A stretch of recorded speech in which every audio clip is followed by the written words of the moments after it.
வணக்கம் நண்பர்களே, ETW அகாடமிக்கு உங்களை அன்புடன் வரவேற்கிறேன். இன்று முதல் தினந்தோறும் நடப்பு நிகழ்வுகள் வகுப்புகள் நடைபெறும். தினந்தோறும் காலையிலேருந்து சாயந்தரத்துக்குள்ள ஏதாவது ஒரு நேரத்தில் இந்த வீடியோ வெளிவரும். என்னுடைய குரல் வளம் சற்று சரியில்லை, கொஞ்சம் பொறுத்துக்கோங்க. தம்பிக்கு கல்யாணம், அதனால் பல ஊருக்கு பத்திரிக்கை வைக்க போயிட்டுருக்கேன். அப்போ எல்லா இடத்துலையும் தண்ணி மாறி மாறி குடிக்கிறதுனால பயங்கரமாக ஹெவியாக இன்ஃபெக்ட் ஆகிடுச்சு. எனிவேஸ், குரல் கொஞ்சம் சரியில்லை தான்.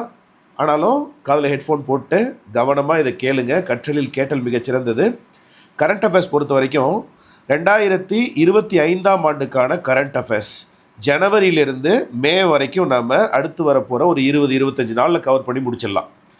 ஒரு நாளைக்கு 10 நாட்களுக்கான கரண்ட் அஃபேர்ஸ் பார்க்க போகிறோம். எடுத்துக்காட்டாக ஜனவரி 1லிருந்து ஜனவரி 10, 2025 இதனுடைய கரண்ட் அஃபேர்ஸை நம்ம இந்த வீடியோவில் பார்க்கலாம். அப்போ 10 நாட்களுக்கான கரண்ட் அஃபேர்ஸை நம்ம ஒரு நாளில் பார்த்து முடிக்க போகிறோம். நீங்கள் ஒரு 2 நாளில் படிச்சிடுங்க. ஒரு 2 நாளில் அதை படிச்சிடுங்க. தினந்தோறும் கரண்ட் அஃபேர்ஸ் படிக்கிறதையும் மேக்ஸ் ப்ராக்டிஸ் பண்ணுறதையும் நீங்கள் வழக்கமாக வச்சுக்கணும் இனிமேல். ஓகேவா? தினந்தோறும் கரண்ட் அஃபேர்ஸ் மற்றும் மேத்தமேட்டிக்ஸை நீங்கள் சைட் பை சைடு ப்ராக்டிஸ் பண்ணிகிட்டே இருக்கணும். மேத்தமேட்டிக்ஸ்க்கு பிளேலிஸ்ட் வீடியோக்கள் இருக்குது. அதிலேருந்து நீங்கள் திரும்பவும் ஒரு தடவை பார்க்க ஆரம்பித்து ப்ராக்டிஸ் பண்ணலாம். ஓகேவா? ஃபைன். இப்போது முன்னாடி உள்ள டிஎன்பிஎஸ்சி சிலபஸ் மாதிரி கிடையாது. இப்போ கரண்ட்டில் இருக்கிற டிஎன்பிஎஸ்சி சிலபஸில் எதுக்கெல்லாம் கரண்ட் அஃபேர்ஸ் தேவைன்னு பார்த்தீங்கன்னா, சயின்ஸ் அண்ட் டெக்னாலஜி, பொது அறிவியலுக்கு நடப்பு நிகழ்வுகள் தேவை. அப்புறம் புவியியல் முன்னாடிலாம் இந்திய புவியியல்னு கொடுத்துருப்பாங்க. இப்போ வெறும் புவியியல் மட்டும் தான் கொடுத்துருக்காங்க. அப்போ உலகத்தில் நடைபெறுகின்ற புவியியல் சம்மந்தப்பட்ட கரண்ட் அஃபேர்ஸ் நம்ம படிச்சுக்கணும். அதற்கு பிறகு அலகு 3க்கெலாம் கரண்ட் அஃபேர்ஸ் இல்லை பாருங்கள். அலகு 4 இந்தியன் பாலிட்டிக்கு நடப்பு நிகழ்வுகள், முக்கியமான வழக்குகள், முக்கியமான சட்ட திருத்தங்கள், நாடாளுமன்றத்தில் நடக்கின்ற சில முக்கியமான விவாதங்கள், சட்டமன்றத்தில் நடக்கின்ற சில முக்கியமான நிகழ்வுகள், இதெல்லாத்தையும் நம்ம பார்க்க போகிறோம். அப்புறம் இந்திய பொருளாதாரத்தை பொறுத்த வரைக்கும் நடப்பு நிகழ்வுகள் மிக மிக முக்கியமானவை. இந்திய பொருளாதாரத்தில் சேர்ந்து தமிழ்நாடு மற்றும் இந்தியாவில் சமூக பொருளாதார பிரச்சனைகள் என்னென்ன அப்படிங்கிறதுக்கும் கரண்ட் அஃபேர்ஸ் நமக்கு தேவை. அது மட்டும் இல்லை, தமிழ்நாட்டில் வளர்ச்சி நிர்வாகம் அப்படிங்கிறது தமிழக அரசுடைய திட்டங்கள்.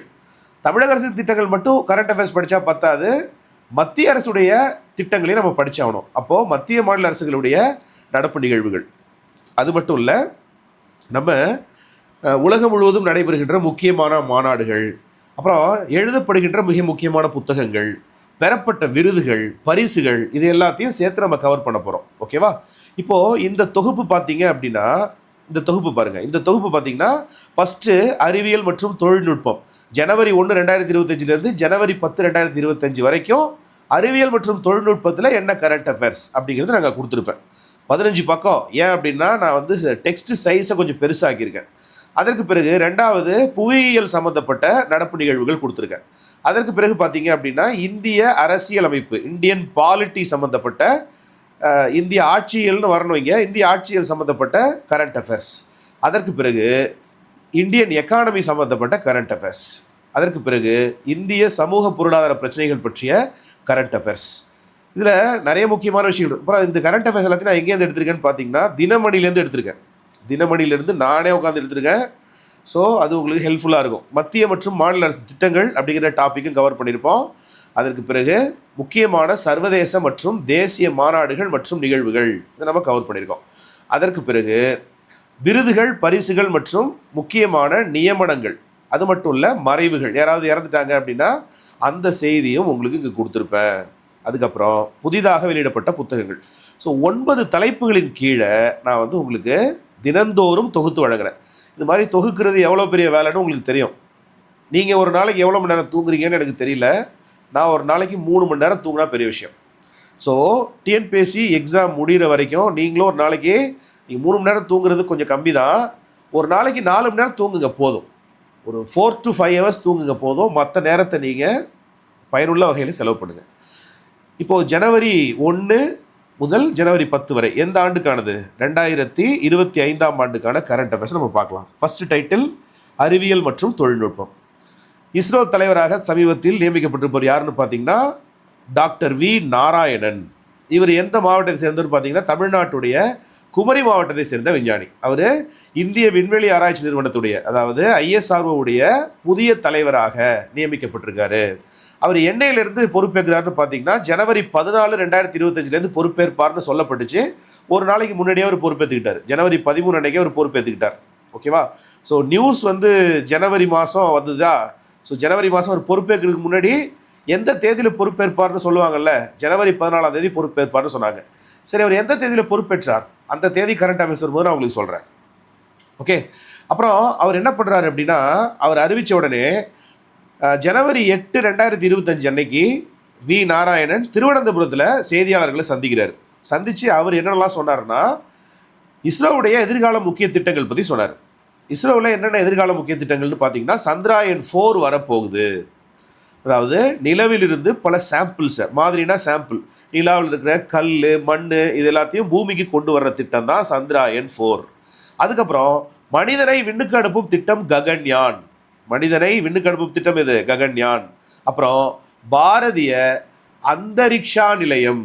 அந்தரிக்ஷா நிலையம் அப்படின்னா விண்வெளி ஆராய்ச்சி நிறுவனம், அதாவது விண்வெளி நிலையம். விண்வெளியிலேயே ஸ்பேஸ் ஷிப்லாம் இருக்கும் தெரியுமா? இந்திய விண்வெளி நிலையத்தை 2035க்குள்ள நாங்கள் நிறுவுவோம் அப்படின்னு இஸ்ரோவுடைய ஃபியூச்சர் திட்டங்களை பற்றி டாக்டர் வி நாராயணன் திருவனந்தபுரத்தில் செய்தியாளர்கிட்ட சொன்னார். இது ஒரு முக்கியமான அறிவியல் நடப்பு நிகழ்வில் ரொம்ப முக்கியம். அதுக்கப்புறம் ஸ்பேடெக்ஸ் சோதனையை ஒத்தி வச்சாங்க.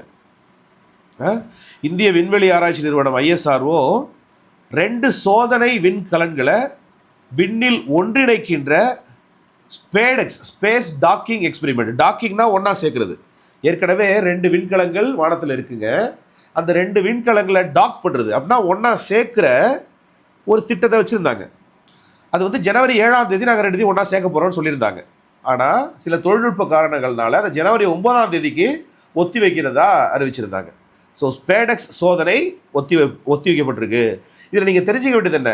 ஸ்பேடெக்ஸ் சோதனைனா என்ன? Space docking experiment. டாக்கிங்னா என்ன? 2 வெவ்வேறு கலன்களை ஒன்றா சேர்க்கிறது, டாக் பண்ணுறது, ஒன்றிணைக்கிறது. அப்புறம் வந்தே பாரத் ட்ரெயின் உங்களுக்கு தெரியும் இல்லையா? வந்தே பாரத் ஸ்லீப்பர் ரயில் சோதனை நடத்தப்பட்டுச்சு. இப்போ வந்தே பாரத்தில் பார்த்தீங்கன்னா 2 கிளாஸ் தான் இருக்கும். இப்போது ஒன்று சேர் கார், இன்னொன்று எக்ஸிக்யூட்டிவ் சேர் கார் அப்படின்னு சொல்லிட்டு 2 இருக்கும். அதில் படுக்கை வசதிலாம் இருக்காது வந்தே பாரத்தில். இப்போ படுக்கை வசதிகளுடன் கூடிய வந்தே பாரத் ஸ்லீப்பர் ரயிலை சோதனை பண்ணாங்க. எங்கன்னு பார்த்தீங்கன்னா மத்திய பிரதேசம் டு ராஜஸ்தான் நடுவில் உள்ள வழித்தடத்தில் சோதனை பண்ணாங்க. அப்போது அந்த ட்ரெயின் மணிக்கு 180 கிலோமீட்டர் வேகத்தை எட்டுச்சு. ஓகேவா? அப்புறம் HMP தீதுண்மி, இங்கே வி வரக்கூடாது. HMP தீதுண்மினா வைரஸ்னு அர்த்தம். தீதுண்மினா என்ன? வைரஸ்னு பேர். அது என்ன HMPV? வினா வைரஸ், ஹியூமன் மெட்டா ஃபியூனோமோ வைரஸ்னு பேர். ஹியூமன் மெட்டாப்னியூமோன்னு வச்சுக்கலாம். அது வந்து நியூமோ, என்ன மெட்டாப்னியூமோ வைரஸ்னு பேர். ஓகேவா? இது ஜனவரி 6, 2025 நிலவரப்படி தமிழ்நாட்டில், அதாவது இந்தியாவில் கண்டுபிடிக்கப்பட்டிருக்கு. 5 பேருக்கு கண்டுபிடிக்கப்பட்டிருக்கு. தமிழ்நாட்டில் 2 பேர், சென்னையை சேர்ந்த ஒருவர் மற்றும் சேலத்தை சேர்ந்த ஒருவர். அப்புறம் கர்நாடகம் மற்றும் குஜராத்தில் தலா ஒருவர் பாதிக்கப்பட்டிருக்காங்க. இது சாதாரண சளி தொற்று போடுறது தான், ஆனால் கொஞ்சம் கூடுதலாக மூச்சு திணறும். ஓகேவா? இதனால் பொதுமக்கள் அச்சப்பட தேவையில்லை, இது காலங்காலமாக நம்ம ஊரில் இருக்கிறது தான் அப்படின்னு மா சுப்பிரமணியன் ஜனவரி 8ஆம் தேதி தெரிவித்தார். நீங்கள் ஜஸ்ட் இந்த வைரஸ் பேர் தெரிஞ்சுங்க. HMP தீதுண்மி இல்லைனா HMP வைரஸ், ஹியூமன் மெட்டாநியூமோ வைரஸ் அப்படின்னு பேர். அப்புறம் ஸ்க்ரப் டைப்பஸ் பரவல். ஸ்க்ரப் டைப்பஸ் அப்படின்னா அது ஒரு படை மாதிரி இருக்குங்க. தமிழ்நாட்டில் குறிப்பாக மலைப்பகுதிகளில் காணப்படுகின்ற ஒரு பாக்டீரியா தொற்று இது ஸ்க்ரப் டைப்பஸ். இந்த முன்னாடி ஹியூமன் மெட்டாநியூமோ அப்படிங்கிறது வைரஸ், இந்த ஸ்க்ரப் டைப்பஸ் அப்படிங்கிறது பாக்டீரியா. இது வந்து பொதுவாக மலைப்பகுதிகளில் தாங்க காணப்படும். ஆனால் இப்போ சமவெளி பகுதிகளிலேயே இது பரவி வருது. ஸோ எப்படி இது சமவெளி பரவலில் பரவுது அப்படிங்கிறத சுகாதாரத்துறை ஒரு ஆய்வு பண்ணாங்க. ஏன் அப்படின்னா இது நடந்த காலகட்டம் ஜனவரிங்கிறது குளிர்காலம், எங்கே பார்த்தாலும் பனி பெய்யும் இல்லையா? ஸோ அப்போது இந்த ஸ்க்ரப் டைப்பஸ் அப்படிங்கிறது இங்கே வந்திருக்கலாம். அப்புறம் சென்னை புத்தக திருவிழா. உங்களுக்கு பட்டுக்கோட்டை பிரபாகர் தெரியுமா? இந்த துப்பறியும் நாவல்லாம் எழுதுவார், பார்த்துருக்கீங்களா? பட்டுக்கோட்டை பிரபாகர். நான் அது சின்ன வயசில் படிச்சிருக்கேன். எப்படி ராஜேஷ்குமாரோ அது மாதிரி பட்டுக்கோட்டை பிரபாகருடைய துப்பறியும் நாவல்கள், ஷார்ட் நாவல்லாம் நான் படிச்சிருக்கேன். அவர் வந்து என்ன சொன்னார்னா, சென்னை புத்தக கண்காட்சியில் ஜனவரி 3ஆம் தேதி ஒரு கருத்து ஒன்று தெரிவிக்கிறார். அவர் உரையாற்றும் பொழுது ஓவியத்துறையில் எப்படி ஏஐ வந்துருச்சோ, சாட் ஜிபிடி மாதிரியான ஜெனரேட்டிவ் ஏஐ வந்துச்சு இல்லையா, அது போல் எழுத்துத்துறையிலையுமே ஏஐயுடைய தாக்கம் வந்துடும் அப்படின்னு அவர் சொன்னார். ஆக்சுவலாக ஏற்கனவே வந்துருச்சுங்க, பேப்பர்லாம் எழுதுகிறாங்க, ரிசர்ச் பேப்பர்லாம் அதை வச்சு எழுதுகிறாங்களே. ஓகே, அப்புறம் சென்னை ஐஐடியில் சிறப்பு மாணவர் சேர்க்கை.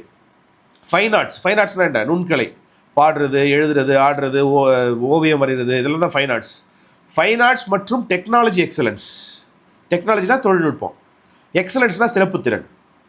ஸோ யாருக்கெல்லாம் ஃபைன் ஆர்ட்ஸ் மற்றும் டெக்னாலஜியில் சிறப்புத்திறன் இருக்கோ அந்த மாணவர்களுக்கு சென்னை ஐஐடியில் சிறப்பு ஒதுக்கீடு அறிமுகப்படுத்தப்படும் அப்படின்னு ஐஐடி மெட்ராஸுடைய இயக்குனர் யார் அவர்? வி காமகோட்டி தெரிவிச்சிருந்தார். கேட்பாங்க, அதெல்லாம் கேட்க மாட்டாங்கன்னு நினைக்காதீங்க. யாருக்கு சிறப்பு ஒதுக்கீடுன்னு அவர் அறிவிச்சிருக்காருன்னு கேட்பாங்க. யாருக்கு? நுண்கலை மற்றும் தொழில்நுட்ப சிறப்பு திறன் கொண்ட மாணவர்களுக்கு ஒரு சிறப்பு ஒதுக்கீடு இருக்குன்னு சொல்கிறாங்க. அப்புறம் தரமற்ற மருந்துகள் கண்டறிதல். நாடு முழுக்க, இந்தியா முழுக்க டிசம்பர் 2024 மேற்கொள்ளப்பட்ட மருந்து தரக்கட்டுப்பாடு ஆய்வுகளை பொறுத்த வரைக்கும் 111 மருந்துகள் தரமற்றவை அப்படின்னு மத்திய மருந்து தரக்கட்டுப்பாட்டு வாரியம் அறிவிச்சிருக்கு. அப்புறம் லெபனானில் இந்திய இராணுவத்தினருக்கு உள்நாட்டு வாகனங்களை கொடுக்குறாங்க. புரியலன்னா பிரச்சனை, நான் சொல்கிறேன் கேளுங்க. லெபனானில் ஐநா அமைதிப்படை இருக்குங்க. ஐநா அமைதிப்படையில் யார் இருப்பான்னு பார்த்தீங்கன்னா உலகத்தின் அனைத்து நாடுகளை சேர்ந்த, இல்லைனா ஐநாவின் கீழ் உள்ள நாடுகளுடைய இராணுவ வீரர்கள் அந்த அமைதிப்படையில் இருப்பாங்க. ஓகேவா? அப்போது லெபனானில் இருக்கிற ஐநா அமைதிப்படையில் இந்திய இராணுவ வீரர்கள் சில பேர் பணியாற்றிட்டு இருக்காங்க. அவங்களுக்கெல்லாம் இராணுவ வாகனங்கள், எரிபொருள் டேங்கர்கள் மற்றும் மீட்பு வாகனங்கள் நாங்கள் வழங்க போகிறோம் அப்படின்னு மத்திய பாதுகாப்பு அமைச்சகம் அறிவிச்சுது. அந்த மீட்பு வாகனங்கள் எப்படி தயாரிக்கப்பட்டிருக்குன்னு பார்த்தீங்கன்னா, மேக் இன் இந்தியா திட்டத்தின் கீழ் இந்தியாவிலேயே தயாரிக்கப்பட்ட வாகனங்களாக இருக்கும் அப்படின்னு அறிவிக்கப்பட்டிருக்கு. அடுத்து பாருங்க, சிறு விவசாயிகள் வளர்ச்சியில் பயிர் தொழில்நுட்பம். இப்போது சிறு விவசாயிகள் வளர்ச்சி அடையணும்னா என்ன செய்யணும்? விளைச்சல் அதிகமாகணும். விளைச்சல் அதிகமாகிடுச்சுன்னா நாட்டுடைய உணவு பாதுகாப்பு உறுதி செய்யப்படும். அதுக்காக வீரிய ஒட்டு ரக பயிர் தொழில்நுட்பம். ஒட்டு ரக ஒட்டு மாங்காங்கிறத 2 வகையான மாங்காவை ஒட்டி வச்சு தானே, அது மாதிரி வீரிய ஒட்டுரக பயிர் தொழில்நுட்பம் முக்கிய பங்காற்றும் அப்படின்னு பிரதமர் மோடியுடைய முதன்மை செயலர் PK மிஸ்ரா டெல்லியில் நடைபெற்ற வேளாண் கருத்தரங்கில் தெரிவிச்சிருக்கார். இந்த டேட்லாம் அவ்வளோ முக்கியம் கிடையாது, அது அறிவித்தது யாருன்னு கேட்பாங்க. PK மிஸ்ரா. எங்கே நடந்த வேளாண் கருத்தரங்கு? டெல்லியில் நடந்த வேளாண் கருத்தரங்கு. அப்புறம் புவியியல் பொறுத்த வரைக்கும் திபெத்தில் ஒரு பெரிய நிலநடுக்கம் நடந்தது ஜனவரி மாதம் 7ஆம் தேதி காலை 9:05 மணிக்கு 7.6 ரிக்டராக பதிவானுச்சு. ஒரு சக்தி வாய்ந்த நிலநடுக்கம். 7.6னா ரொம்ப ஹெவிங்க, ரொம்ப ஆட்டாட்டுன்னு ஆட்டிடும்.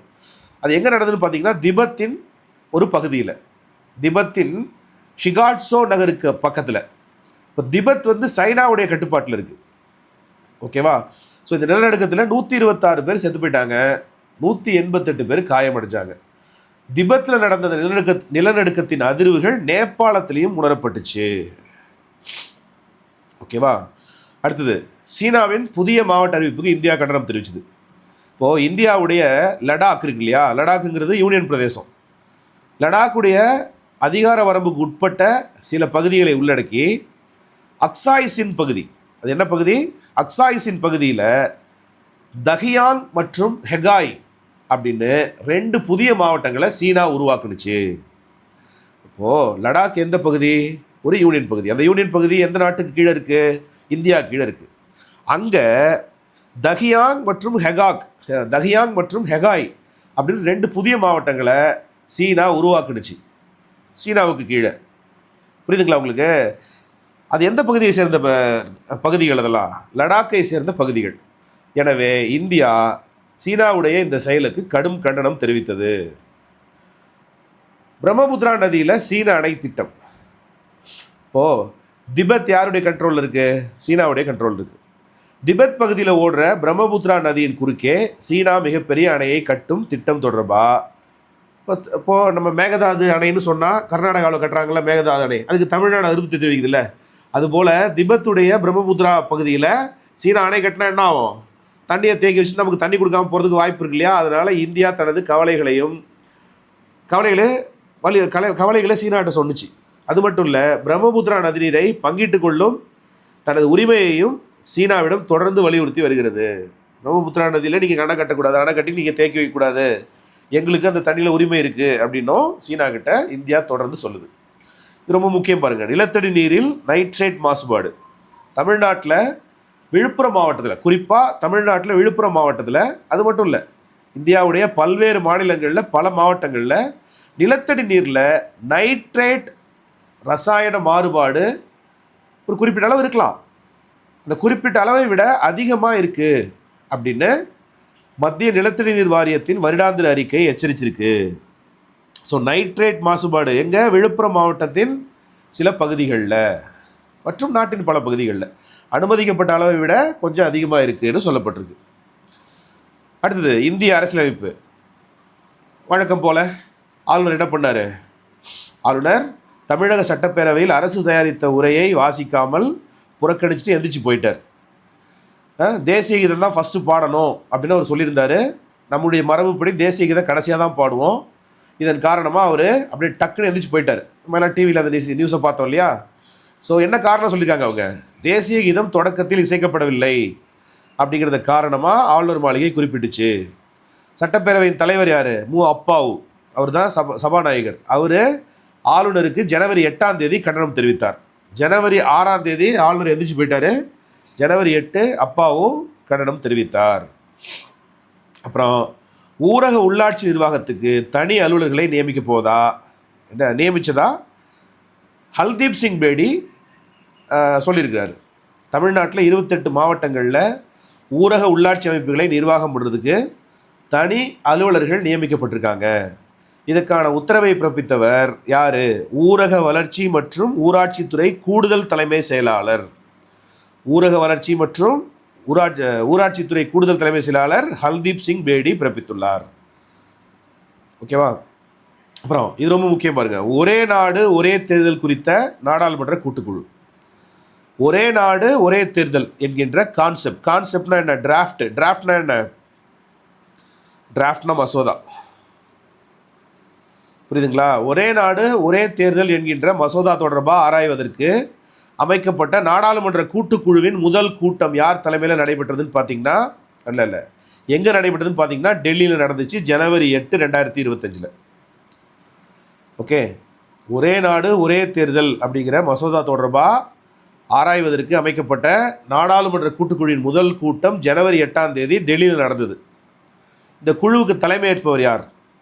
அவர் பாஜக எம்பி PB சௌத்ரி. அந்த அவர் தலைமையிலான இந்த குழுவில் ஆளும் கட்சி எதிர்கட்சி உறுப்பினர்களிடையே நிறைய கருத்து முதல் நடந்தது. அப்புறம் இந்திய பொருளாதாரம். மெட்ரோ ரயில் கட்டமைப்பில் ஒரு பெரிய வளர்ச்சி வந்திருக்குங்க. 1000 கிலோமீட்டர் நீளம் உள்ள மெட்ரோ ரயில் உட்கட்டமைப்பை இந்தியா கொண்டுள்ளது. இப்படி வளர்ச்சி அடைஞ்சிருக்கு. இந்தியா 1000 கிலோமீட்டர் நீளமுள்ள மெட்ரோ ரயில் உள்கட்டமைப்பை கொண்ட உலகின் 3வது பெரிய மெட்ரோ வலைப்பின்னல் நாடாக திகழ்கிறது. புரியுதுங்களா? இந்தியா 1000 கிலோமீட்டர் அளவுக்கு மெட்ரோ ரயில் உட்கட்டமைப்பை கொண்டிருக்கிறது. ஸோ உலகத்தில் பார்த்தீங்க அப்படின்னா இது 3rd ரேங்க். இப்போது இந்தியாவுடைய 11 மாநிலங்களில் 23 நகரங்களில் மெட்ரோ ரயில் சேவை செயல்பாட்டில் இருக்கிறதா தினமணி பேப்பரில் போட்டிருக்காங்க. அப்புறம் ஸ்மார்ட் மீட்டர் டெண்டர் ரத்து. தமிழ்நாட்டில் வீடு மற்றும் வணிக நிறுவனங்களுக்கு எலக்ட்ரிசிட்டி TNEB சார்பில் ஸ்மார்ட் மீட்டர் பொருத்தும் திட்டத்தின் முதல் தொகுப்புக்கான ஒப்பந்த புள்ளி. இது முன்னாடி அதானி குழுமத்துக்கு வழங்கப்படுவதாக சொல்லப்பட்டுச்சு.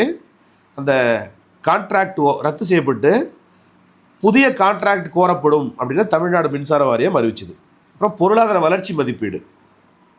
நடப்பு நிதியாண்டுக்கான நாட்டின் பொருளாதார வளர்ச்சி GDP மதிப்பீட்டை மத்திய அரசு குறைத்துள்ளதை காங்கிரஸ் கட்சி ஜஸ்ட் தெரிஞ்சிங்க. அப்புறம் எஸ் வங்கி கடனளிப்பு வளர்ச்சி. எஸ் பேங்க் அப்படின்னு சொல்லிட்டு ஒரு பேங்க் இருக்கு இல்லையா? அந்த வங்கியுடைய கடன் அளிப்பு டிசம்பர் 31, 2024 முடிவடைந்த நடப்பு நிதியாண்டின் 3வது காலாண்டில் கடந்த ஆண்டை விட 12.6% உயர்ந்து காணப்படுது. கடன் அளிப்பு கடந்த ஆண்டை விட 12.6% உயர்ந்திருக்கு. இந்த டேட்டா முக்கியம்தான். அப்புறம் இந்தியாவில் 8 முக்கிய நகரங்களில் வீடுகள் விற்பனை கடந்த வருஷத்தை விட, அதாவது கடந்த 2024ஆம் ஆண்டில் முந்தைய 12 ஆண்டுகள் காணாத வளர்ச்சியை பதிவு செய்யப்பட்டிருக்கிறதா நைட் ஃப்ராங்க் நிறுவனத்துடைய அறிக்கை சொல்லுது. ஸோ 2024 அதுக்கு முன்னாடி 12 வருஷத்தில் இருந்த அளவை விட பல மடங்கு அதிகரிச்சிருக்கிறதா இந்தியாவுடைய 8 நகரங்களில் அதிகரிச்சிருக்கிறதா நைட் ஃப்ராங்க் அப்படிங்கிற நிறுவனத்துடைய அறிக்கை சொல்லுது. அப்புறம் BMW கார் விற்பனை சாதனை 2024 ஆண்டில் இந்தியாவில் 15,721 கார்களை BMW மற்றும் BMW மினி விற்பனை செஞ்சுருக்கிறதா சொல்லப்பட்டது. இப்போ இந்தியாவில் சமூக பொருளாதார பிரச்சனைகள், தமிழ்நாட்டில் சைபர் மோசடினா என்னங்க, ஃபோன் பண்ணி கார்டு மேலே இருக்கிற 16 டிஜிட் நம்பர் சொல்லு அப்படின்னு ஆரம்பிப்பாங்க இல்லையா. அப்புறம் நம்மளும் என்ன செய்வோம், வரிசையாக சொல்லுவோம், CVV நம்பர் சொல்லுவோம், ஒரு ஓடிபி சொல்லணும்னா ஓடிபி சொல்லுவோம். அது மாதிரி தமிழ்நாட்டில் 1000 கோடி மதிப்பிலான பல்வேறு சைபர் மோசடி வழக்குகள் பதிவாயிருக்கு. அது தொடர்பாக அமலாக்கத்துறை இது என்ஃபோர்ஸ்மெண்ட் டிபார்ட்மெண்ட் அமலாக்கத்துறை எங்கே தெரியுமா போய் விசாரணை நடத்தியிருக்காங்க, மேற்கு வங்க மாநிலத்தின் பல இடங்களில் சோதனை செஞ்சாங்க. ஏன், அங்கேருந்து தான் நம்மளை ஏமாத்துறானுங்க. அப்புறம் அங்கேருந்து மட்டும் இல்லை, பல இடங்களில் பீகார், குஜராத், ராஜஸ்தான் மாதிரி இடங்களில் மோசடி செய்கிறதுக்குன்னே கிராமங்கள்லாம் இருக்குது. ரைட். அப்புறம் டங்ஸ்டன் சுரங்க எதிர்ப்பு.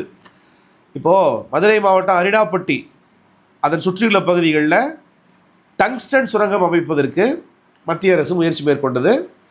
அதுக்கு தமிழ்நாடு அரசு ஒருபோதும் அனுமதிக்காது அப்படின்னு அமைச்சர் தங்கம் தென்னரசு ஜனவரி 8, 2015 அன்னைக்கு சட்டப்பேரவையில் அறிவித்தார். அதுக்கு பிறகு மத்திய அரசு அந்த திட்டத்தை திரும்ப பெற்றுக்குச்சு ஃப்யூச்சரில். அது எப்போ திரும்ப பெற்றுக்குச்சுங்கிற அந்த டேட் வரும்போது நான் சொல்கிறேன். அப்புறம் பஞ்சாப் விவசாயிகளுடைய போராட்டம் நடந்தது, தேர்தலுக்கு முன்னாடியும் போராட்டம் நடந்தது. அப்புறம் என்ன பண்ணாங்க, விவசாய சட்டங்களை மத்திய அரசு திரும்ப பெற்றுச்சு இல்லையா. அதுக்கப்புறம் போராட்டம் விலக்கிக் கொள்ளப்பட்டது. புதிய அரசு ஆட்சிக்கு வந்த பிறகு எம்எஸ்பினா என்ன, குறைந்தபட்ச ஆதரவு விலை, பருவகாலம் தொடங்கும் போதே இந்த எம்எஸ்பி அறிவிச்சிருவாங்க இல்லையா, அந்த மாதிரி அறிவிங்க அப்படின்னு பஞ்சாப் மாநில விவசாயிகள் டெல்லி எல்லையில் திரும்பவும் போராட்டத்தை தீவிரப்படுத்தினாங்க. ஜனவரி மாதம் சம்யுக்த கிசான் மோர்ச்சா, அதன் தலைவர் யார் அப்படின்னு கேட்பாங்க, ஜிக்ஜீத் சிங் தலேவால். அவர் காலவரையற்ற உண்ணாவிரத போராட்டத்தில் ஈடுபட்டார். என்னைக்கு ஈடுபட்டார்லாம் கேட்க மாட்டாங்க, சம்யுக்த கிசான் மோர்ச்சாவின் தலைவர் யாருன்னு கேட்பாங்க, ஜிக்ஜீத் சிங் தலேவால். அப்புறம் பெண்களுக்கான சிறந்த நகரங்கள் வெளியிடப்பட்டுச்சு. அவதார் குழுமம் அப்படின்னு ஒரு குழுமம் ஜனவரி 8, 2025 அன்னைக்கு பெண்களுக்கான சிறந்த நகரங்கள் அப்படின்னு ஒரு ஆய்வறிக்கையை வெளியிட்டாங்க.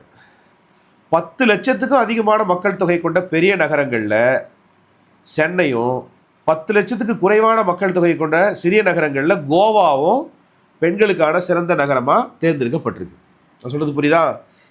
கேட்பாங்க, 10 லட்சத்துக்கும் அதிகமான மக்கள் தொகை கொண்ட நகரங்களில் பெண்கள் பாதுகாப்புக்கான சிறந்த நகரமாக தேர்ந்தெடுக்கப்பட்டுள்ளது எதுன்னு கேட்பாங்க. சென்னை தான்.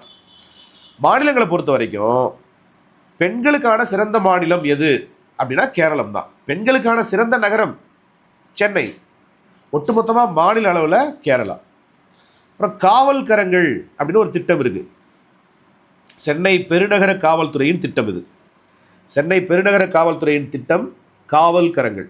அந்த திட்டம் மூலம் கடந்த 3 வருஷத்தில் ஏப்ரல் 2021 முதல் 7,712 ஆதரவற்றனா அவங்க யாரெல்லாம், மனநலம் பாதிக்கப்பட்டவங்க, முதியோர்கள், பெண்கள், குழந்தைகள், இவர்கள் உட்பட 7,712 பேர் மீட்கப்பட்டு மறுவாழ்வு அளிக்கப்பட்டிருக்கு. எந்த திட்டத்தின் மூலமாக? பெருநகர சென்னை மாநகராட்சியின் காவல்கரங்கள் திட்டம். சென்னை பெருநகர காவல்துறையின் திட்டம் காவல்கரங்கள். ஸோ இந்த திட்டம் வெற்றி அடைஞ்சிச்சு இல்லையா. அப்போ தமிழ்நாடு முழுவதும் இது விரிவுபடுத்தப்பட உள்ளது. அப்புறம் பெண்களை இழிவாக பேசுகிறதும் பாலியல் துன்புறுத்தல் தான் அப்படின்னு கேரள உயர்நீதிமன்றம் ஒரு வழக்கில் தீர்ப்பளிச்சிருக்கு. ரொம்ப முக்கியம். பெண்களுடைய உடல் அமைப்பை பற்றி பாலியல் ரீதியாக இழிவாக வர்ணிக்கிறதும் பாலியல் துன்புறுத்தல் தடுப்பு சட்டத்தின் கீழே வரும், அது ஒரு தண்டனைக்குரிய குற்றம் அப்படின்னு கேரள உயர்நீதிமன்றம் ஒரு தீர்ப்பளிச்சிருக்கு. அப்புறம் மத்திய மற்றும் மாநில அரசு திட்டங்கள், முக்கியமான திட்டங்கள் தான் நான் கொடுத்துருக்கேன். திருச்செந்தூர் கோயில் மேம்பாட்டு பணி நடக்கும். திருச்செந்தூரில் யார் கோயில் இருக்குது? அழகென்ற சொல்லுக்கு முருகா அப்படின்னு சொல்கிற மாதிரி சுப்பிரமணிய சுவாமி திருக்கோயில் இருக்குது. அங்கே 300 கோடி ரூபாய் மதிப்பீட்டில் HCL நிறுவனம் மூலம் நிறைய பெருந்திட்ட வளாகப் பணிகள் நடக்குது. அது 2025க்குள்ளே அந்த ஆண்டுக்குள்ள நிறைவடையும்னு அமைச்சர் பி.கே. சேகர்பாபு தெரிவிச்சிருக்காரு. அவர் எந்த துறை அமைச்சர்? தமிழ்நாடு இந்து சமய அறநிலைத்துறை அமைச்சர். அப்புறம் கன்னியாகுமரியில் கண்ணாடி இழை பாலம் ஒன்று திறந்தார் மு.க. ஸ்டாலின். கன்னியாகுமரியில் 27 கோடி ரூபாய் மதிப்பில் புதிதாக அமைக்கப்பட்ட நவீன கண்ணாடி இழை பாலம், sea bridge with glass bottom, அது திறந்து வைக்கப்பட்டிருக்கு. என்னைக்கு திறந்தாங்க? ஜனவரி 1ஆம் தேதி திறந்தாங்க. என்எல்சி இந்தியா லிமிடெட் நிறுவனத்துடைய திறன் மேம்பாட்டு முயற்சி, நிலக்கரி நெய்வேலி என்எல்சி இருக்கு இல்லையா, NLC India limited, Neyveli lignite corporation of India limited, Neyveli lignite corporation of India limited, அது என்ன பண்ணியிருக்குது?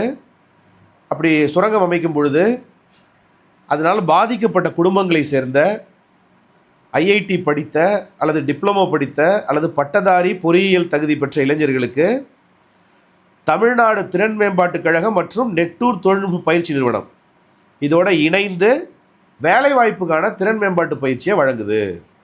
சொல்கிறது புரியுதா? யாருக்கு வழங்குது? நெய்வேலி திட்டங்களால் பாதிக்கப்பட்ட குடும்பங்களை சேர்ந்த அனைவருக்கும் கிடையாது. அந்த குடும்பங்களில் யாராவது ஐஐடி படிச்சிருந்தாலோ, டிப்ளமோ படிச்சிருந்தாலோ, இல்லை பட்டதாரியாக இருந்தாலோ, இல்லை பொறியியல் படிப்பு படிச்சிருந்தாலோ அந்த இளைஞர்களுக்கு வேலைவாய்ப்புக்கான திறன் மேம்பாட்டு பயிற்சியை வழங்குது. எதன் மூலமாக வழங்குது? என்எல்சி எந்தெந்த நிறுவனங்கள் கூட சேர்ந்து நடத்துது? அதை தமிழ்நாடு திறன் மேம்பாட்டுக் கழகம் டிஎன்எஸ்டிசி, அப்புறம் நெட்டூர் தொழில்நுட்ப பயிற்சி நிறுவனம், இந்த 2 நிறுவனத்தோட சேர்ந்து என்எல்சி நடத்துது. ஒரு நபருக்கு சுமார் 10 லட்சம் நிதி உதவி இதன் மூலம் அளிக்கப்படுது. அப்புறம் தேசிய பசுமை ஹைட்ரஜன் இயக்கம், நாட்டில் தேசிய பசுமை ஹைட்ரஜன் இயக்கத்தின் ஒரு பகுதியாக ஆந்திர மாநிலம் அனகாப்பள்ளியில் பசுமை ஹைட்ரஜன் மையம் அமைப்பதற்கு நரேந்திர மோடி அவர்கள், நம்முடைய பிரதமர் நரேந்திர மோடி அவர்கள் ஜனவரி 8, 2025 அன்னைக்கு அடிக்கல் நாட்டினார். இலக்கு என்னன்னா 2030ஆம் ஆண்டுக்குள் ஆண்டுதோறும் 50 லட்சம் மெட்ரிக் டன் கிரீன் ஹைட்ரஜன் உற்பத்தி செய்ய, கிரீன்னா பசுமை ஹைட்ரஜன் உற்பத்தி செய்ய இலக்கு நிர்ணயிக்கப்பட்டிருக்கு. இது ரொம்ப முக்கியம். அடுத்து பிரதம மந்திரி விஸ்வகர்மா திட்டம், மத்திய அரசுடைய பிரதான் மந்திரி விஸ்வகர்மா திட்டம், அதாவது என்ன, பாரம்பரிய கைவினைஞர்கள் மற்றும் தொழிலாளர்களுக்கான திட்டம். அதன் மூலம் ஜூலை 2024 வரைக்கும் நாடு முழுக்க 2.2 கோடி தொழிலாளர்கள் பதிவு செய்யப்பட்டிருக்காங்க. தமிழ்நாட்டில் 8 லட்சம் பேர் பதிவு செஞ்சுருக்காங்களாம். இந்த திட்டத்துக்கு மத்திய அரசு 15,000 கோடி ரூபாய் ஒதுக்கீடு பண்ணியிருக்கு. தமிழ்நாடு இதை ஏற்றுக்கல. என்ன காரணம்? இது குலத்தொழில் திட்டம் அப்படின்னு தமிழ்நாடு இது விமர்சிக்குது. சரியா? அது கரெக்டு தான் வச்சிங்களேன், ஒரு விதத்தில் இது கரெக்டு. ரைட். அடுத்தது பாருங்கள், முக்கியமான சர்வதேச மற்றும் தேசிய மாநாடுகள். இந்திய சீனா சிறப்பு பிரதிநிதிகள் கூட்டம் நடந்தது. எதுக்காக? இந்தியாவுக்கும் சீனாவுக்கும் தொடர்ந்து எல்லை பிரச்சனை நடக்குது இல்லையா, அதனால் அந்த எல்லை பிரச்சனை தொடர்பாக விவாதிக்கிறதுக்கு இந்தியா மற்றும் சீனாவை சேர்ந்த சிறப்பு பிரதிநிதிகளின் 23வது கூட்டம் பீஜிங்கில் நடந்துச்சு. சீன தலைநகர் பீஜிங்கில் நடந்தது. இதில் இந்திய தரப்பில் தேசிய பாதுகாப்பு ஆலோசகர் அஜித் தோவல். அஜித் தோவல் யார்? இப்போ இந்த இந்தியா பாகிஸ்தான் நடுவில் ஒரு போர் மூழ்கிற சூழ்நிலை ஒன்று இருந்ததில்ல, அப்போல்லாம் இவருடைய பெயர் அடிக்கடி உச்சரிக்கப்பட்டுச்சு. இந்திய தரப்பில் தேசிய பாதுகாப்பு ஆலோசகர் அஜித் தோவல் மற்றும் சீன தரப்பில் அந்த நாட்டு வெளியுறவு அமைச்சர் வாங் யி இவங்க பங்கேற்றாங்க. அப்புறம் 48வது புத்தக கண்காட்சி நடந்தது. எங்கே? பப்பாசி நடத்துனாங்க. பப்பாசிங்கிறவங்க தென்னிந்திய புத்தக விற்பனையாளர் மற்றும் பதிப்பாளர் சங்கம்.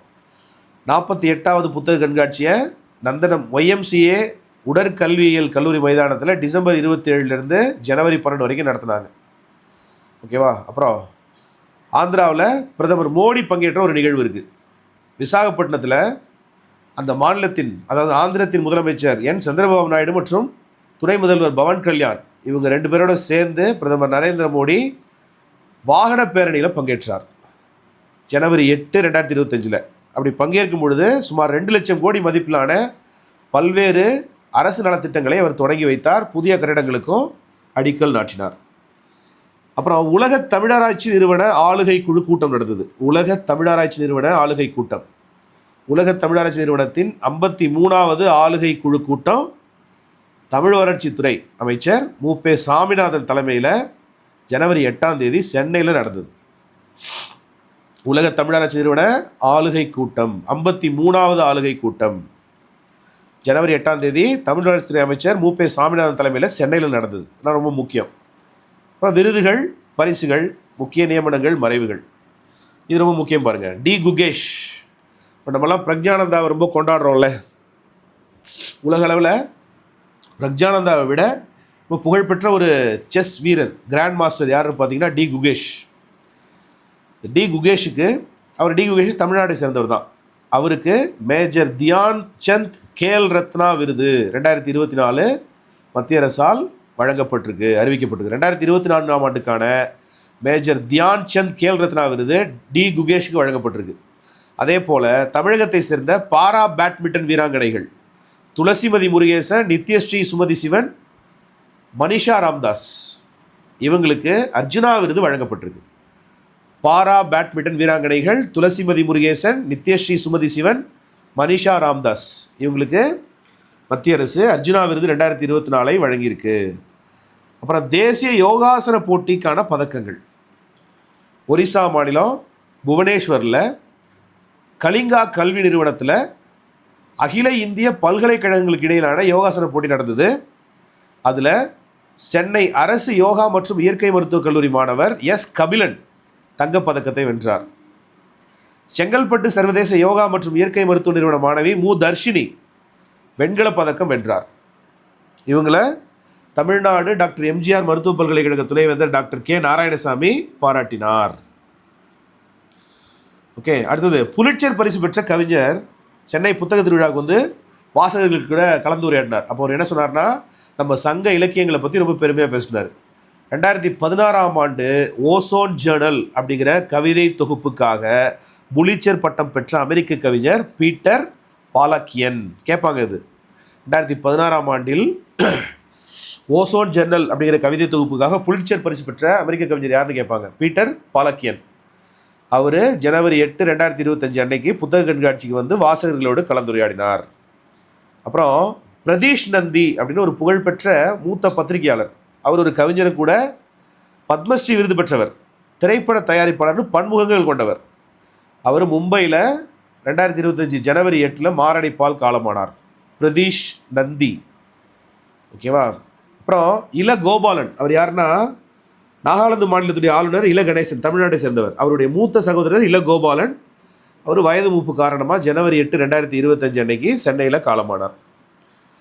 அப்புறம் சென்னை புத்தக கண்காட்சி நடந்தது இல்லையா, அதில் சில முக்கியமான புத்தகங்கள் வெளியிடப்பட்டன. விண்வெளி தழும்புகள். விண்வெளி தழும்புகள் இஸ்ரோவுடைய முன்னாள் விஞ்ஞானி நம்பி நாராயணன் அவர்களுடைய சுயசரிதை நூல் வெளியிடப்பட்டது. செல்வக்கருப்பி எழுத்தாளர் அவ்லி ஃபாத்திமா எழுதின நாவல் இது. யாரை பற்றிய நாவல்? மேற்கு தொடர்ச்சி மலை தேயிலை தோட்ட தொழிலாளர்களுடைய வாழ்வை சித்தரிக்கின்ற ஒரு நாவல். புரியுதா? செல்வக்கருப்பி. யார் அந்த பேதை அப்படின்னு பாரதியியல் ஆய்வாளர் பேராசிரியர் மணிகண்டன் எழுதின ஒரு ஆய்வு நூல். மகாகவி பாரதியார் பேதை யார் அப்படின்னு குறிப்பிட்டிருக்கிறாரு. அதை பேஸ் பண்ண நூல் அது. அப்புறம் ஓரம்போகியார் பாடிய ஐங்குறு நூறு. ஓரம்போகியார் மருதம் பாடினார் இல்லையா, ஓரம்போகியார் பாடிய ஐங்குறு நூறு மருதம், அதை உரை எழுதினார். அந்த மருதத்திணை பாடல்களுக்கான உரையை இரா முருகவேல் எழுதியிருக்கிறார். இந்த தலைப்பில் ஓரம்போகியார் பாடிய ஐங்குறு நூறு மருதம் அப்படிங்கிற தலைப்பில் இரா முருகவேல் எழுதியிருக்கிறாரு. இதை வெளியிட்டது தமிழ் வளர்ச்சித்துறை மற்றும் தமிழ்நாடு பாடநூல் மற்றும் கல்வியியல் பணிகள் கழகம். இந்த வீடியோ உங்களுக்கு பயனுள்ளதாக இருக்கும் நம்புகிறேன். மீண்டும் உங்களை அடுத்த வீடியோவில் சந்திக்கிறேன். நன்றி, வணக்கம்.